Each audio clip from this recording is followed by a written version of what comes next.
කොහොමද ඔයගොල්ලන්ට සුබ දවසක් වන්න. ඉතින් වූ ආදරේ 12 වෙනි කොටස තමයි මේ විදිහට ලියරෙන්නේ. ත්‍රිරෝද රථයේ වීදුරුවෙන් සනුකිට පිටුපස බැලුනේ ඉබේටය. තිසරු කාර් එකට හේතු වී බිම බලාගෙන සිටියේ ඔහුට සෑම දෙයක්ම අහිමි වූ වාසේය. සනුකිගේ හිත ඈ ආපසු හැරවා තිසරු ළඟට තලු කරන්නාසේය. අයියේ ඔහොම නවත්තන්න. ඔයා මට ඉතුරු දෙන්න. ඈ මුදල් රැගෙන තිසරුගේ වාහනය දෙසට යන්න පය තැබුවා පමණි. ඔහු කාරයට නැගී වාහනය ධාවනය කළේය.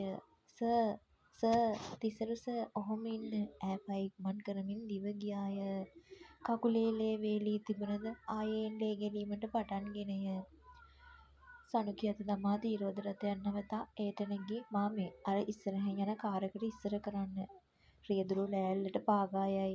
තිසරුගේ කාර් එකට ඉස්සර කිරීමට අපහසු වූයේ නැත. ඔහු කල්පනාබර සිතක් තරම් හෙමිහිට එය ධාවනය කරමින් සිටියේය. කාර් එක හරස් කොට නැවතුව ත්‍රිරෝද රථයෙන් බැසගත් සනුකි ආ මාමේ බොහොම ස්තූතියි කියා මුදල් දී ගායක ළඟට ගියාය. තිසරු හොල්මන් වී බලා සිටී. ඔහුගේ දැස් තෙත් වූයේ ඇයිදැයි ඔහු නොදනී. සර් ඔහුට කතා කර ගැනීමට නොහැක. ඔහු ඔළුව වනා කතා කරයි. මම නගින්නද සර්?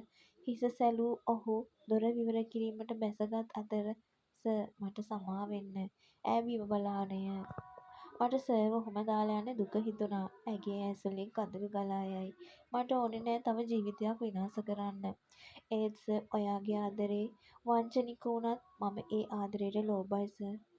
සර්ගේ පපුව මට මහා සැනසීමක් සර්. රැවටිලා මැරෙන්න හරි මට ඒ ආදරේ ඕන සර්. ඈ කඳුළු සලමින් කියාන යයි. තිසරුගේ දෑස්වලින් කඳුළු එළියට ආවේ සතුටටය. මගේ මැණික. ඔහු ඈව තදකොට බදා ගත්තේය. සනුකිගේ අත් ඔහු වටා බැඳින. මට මොන දේ නැති වුණත් මම මගේ කෙල්ලව රවට්ටන්නේ නෑ. මට පුළුවන් උපරිමයෙන් පරිස්සම් කරනවා. ආදරේ දෙනවා. අද වගේම මම මැරෙනකල්ම. සත්තයි මගේ දෙයියෝ. ඔයාට ගොඩාක් ස්තූතියි මගේ පණ. ගොඩාක් ස්තූතියි මගේ ළඟට ආවට. තිසරු කෙල්ලගේ හිස සිප ගනිමින් කීය. මට සමා වෙන්න අම්මා. ඔයාගේ දුව පළවෙනි පාරට ඔයාට අකීකරු වුණාට ඒ ආදරේට මම හරි ආසයි අම්මා. මට තාත්තා ඉන්නවා වගේ ආරක්ෂාවයි අම්මා. ඈ තිසරුට තව තවත් ළං වෙමින් දැස් පියාගත්තාය. තිසරු ඈව තම මුහුණට ළංකොට පාරේ මිනිස්සු යනවා සුදු නෝනා. කෝ දැන් ඔයාගේ ලැජ්ජාව? කෙල්ලගේ මුහුණ රතු විය. ඈ ඔහුගෙන් මිදී සමා වෙන්න සර්. මට මාව පාලනය කරගන්න බැරි වුණා. හරි මගේ නෝනා නගින්නකෝ. තිසරු සිනාසෙමින් කීය. ඔහු ඔහුගේ ලෝකේ ඈ වටා සිත්තම් කරන්නට තරයේ සිතා ගත්තාය. වැසි ජලයේ උපරිම ධාරිතාව පැන ගිය වැවක් වාන් දාන්නේ කෙසේද? තිසරුගේ හිතේ සතුට වාන් දමා උදුරා යයි. සනුකී අද ඉදන් ඔයා මගේ සුදු මැණික හරිද? තිසරු කීවේය. ඔයා දන්නවද සුදු මැණික? ඔයා මගේ ඇස් දැකපු දා ඉදන් තමයි ඔයා මගේ සුදු මැණික වුණේ. ඔයාව මට දැනෙන්න ගත්තේ. ඒත් ඔයාට බොයි කෙනෙක් ඉන්නවා කියලා දැනගත්තාම මම ඔයාගෙන් දුරස් වෙන්න ගත්තා. ඒත් හිත ඒකට උඩ දුන්නේ නෑ. තිසරු කාරය නවත්වා කෙල්ලගේ දෙයත් ඔහුගේ අත් දෙකෙන් වටකොට තම පපුවේ රුවා ගත්තාය. කෙල්ල හිස ඔසවා තිසරු දෙස බැලීය. මම ඔයාට පොරොන්දු වෙන්නම් මගේ රත්තරන්. මගේ ජීවිතේ මගේ ලයිෆ් පාර්ට්නර් වෙන්නේ ඔයා විතරයි. මගේ දරුවෙක් මේ ලෝකේ එළිය දකිනවද? ඒ දරුවට අම්මා වෙන්න පුළුවන් ඔයාට විතරමයි. ඔයා කොච්චර දුප්පත් වුණත් මට කමක් නෑ.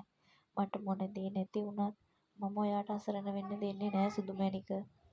තිසරු සනුකිගේ ලිපිටින් ඔසවා මගේ නෝනා මාව විශ්වාස කරනවා කියලා මම හිතා ගන්නම්. කෙල්ල මුකුත් නොකියාම තිසරුගේ උරහිසට හිස තබා ගත්තාය. හා මාව විශ්වාස නෑනේ. කමක් නෑ. බලමුකෝ කොච්චර දවසක් ඔහොම ඉන්න පුළුවන් වෙයිද කියලා. කොල්ලා වාහනේ ස්ටාර්ට් කොට ධාවනය කරී දහවල් කෑමට යාමට සුදුසුද නම් බලානය. සර් ඔව් සුදු මැණික. තිසරු එක් අතකින් ඇගේ හිස මදිමින් අසයි. දවසක සර්ට මම නිසා ගොඩක් ප්‍රශ්නවලට මුහුණ දෙන්න වෙයි. එදාට සර්ට මාව එපා වෙයි. එහෙම වුණොත් මට නොකියම යන්න සර්ට පුළුවන්ද සර්? තිසරුට වවා ගැනීමට නොහැක. මොනවද මැනික මේ කියන්නේ? මම මොන දේ වුණත් ඔයාව අතහරින්නේ නෑ. මේ තිසරු ජයෙන් වික්‍රමරත්න කවදාවත් බොරු කියන්නේ නෑ. බය නොවී ඉන්න. ඔයාගේ මහත්තයා ඔයා එක්ක ඕනි දේකට ඉන්නවා. තිසරු කෙල්ලගේ මුහුණ සෙමින් පිරිමදිමින් කීය. සුදු මැණික අපි මෙතනින් කෑම කාලා යමු. බහින්න.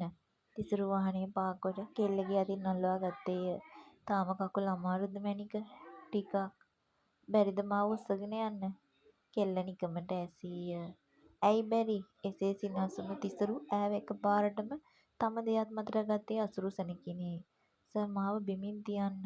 කට පියන් යමු. අනේ සර් කවුරුත් දකී. ඉතින් මොකෝ? ඈ දඟලයි. ළමයෝ ඔහොම දඟලන්න එපා. ඔයා හරිම බරයි. ඒකනේ බිමින් තියන්න කිව්වේ. තිසරු නැවතින. හරි බිම තියන්නම්. මට සර් නොකිය ආදරයෙන් කතා කරන්න පුළුවන්ද? එහෙම වුණොත් බිම තියනවා. කෙල්ල සිනාසෙයි. කියවෙන්නේ නෑනේ. එහෙම පුරුදු විදිහ සර් නිසා. හරි හරි එහෙමනම් මෙහෙම යමු. හරි හරි සුදු මහත්තයෝ මාව බිම තියන්නකෝ. කෙල්ල පටලව කියද්දී හොඳ කෙල්ල තව එකපාරක් කියන්න. අනේ මාව මේ බිම තියන්නකෝ. මිනිස්සු බලාගෙන ඉන්නවා.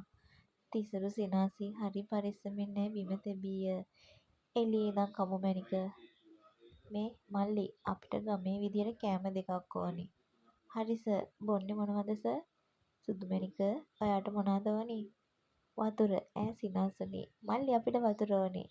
ඔහු වේටර්ට සිනාවකින් සමු දුන්නේය. තිසරු වැසිපිය නොහෙලා කෙල්ල දෙස බලා සිටී. මොකද සර් මේ මිනිස්සු බලන් ඉන්නවා. ඉතින් මම බලන් ඉන්නේ මගේ කෙල්ල දිහානේ. ඔවුන් නොදන්නා යමක් සිදු වෙමින් තිබිණ.